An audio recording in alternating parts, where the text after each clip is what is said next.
Back when ranting was a new thing, ranters used to be really cynical in what they said and really brutal. However, somewhere along the lines, along when the ranting community was established, we made the change from using the word kill yourself to then barely using it, and then if we did use it, we'd feel bad. Honestly speaking, I've never saw why people feel bad whenever they say the word kill themselves in a rant video, because as a ranter you're there to display anger and, just try and present yourself as a negative person.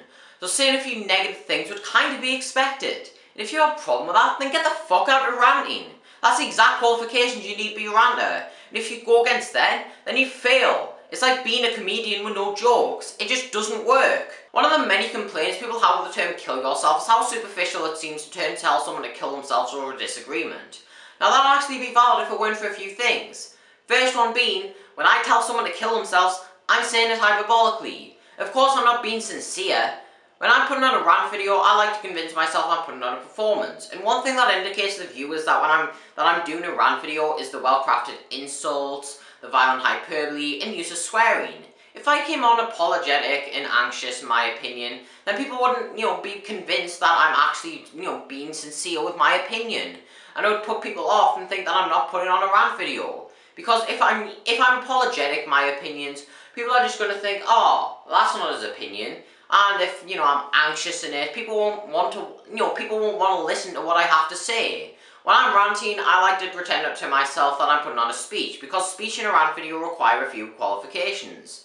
When putting on a speech, you need to speak in a coherent voice, in a charismatic voice, in a passionate voice, to indicate to the people that are listening that you actually give a fuck about what you're talking about. And you also need to speak in a tone which is loud enough for the people to hear, but not too loud in which it'll deafen the audience.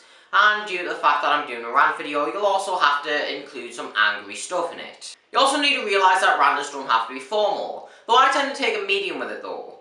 Though I can have quite a range vocabulary and have quite a sophisticated one, I can also say stuff like fuckwit and cunt bucket.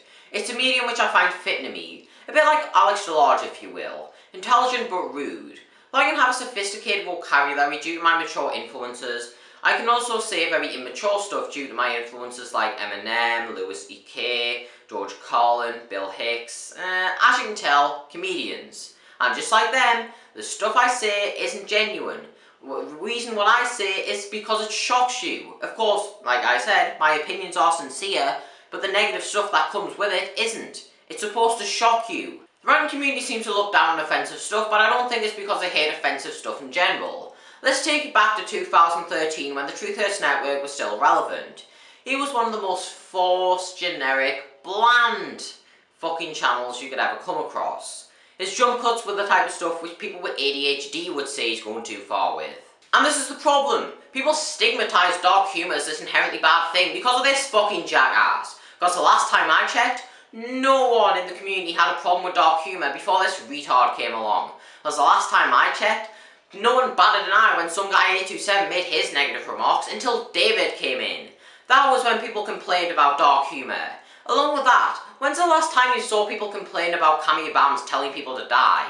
Yeah, that's right, never. Along with David, there was also the infamous child known as Jesus Christ. You dumbass, uninteresting, unintelligible, gossiping, cocksucking cunt. And hero! Though Jesus Christ never really left a big mark in the community, he can still be used as a reason for disliking dark humour. You can turn and say, oh well look at Jesus Christ and David. They were so wannabe edgy. So did Jesus and David. Fuck you for ruining controversial humour. Fuck you for the way you dealt with criticism. And just overall, fuck you as people. You two irrelevant fucks can go circle jerk into a pit of lava. And this is the thing, because of these fucking idiots, people will make derogatory statements towards people like me, called the clusterfuck, the amazing atheist, etc. Calling us like, oh, too edgy for me, just because we dare show controversial opinions. So please, to anyone with a rational brain, please realise that just because these fucking idiots used cynical words, doesn't mean that people like us are the same. Please, don't stigmatise dark humour. Please.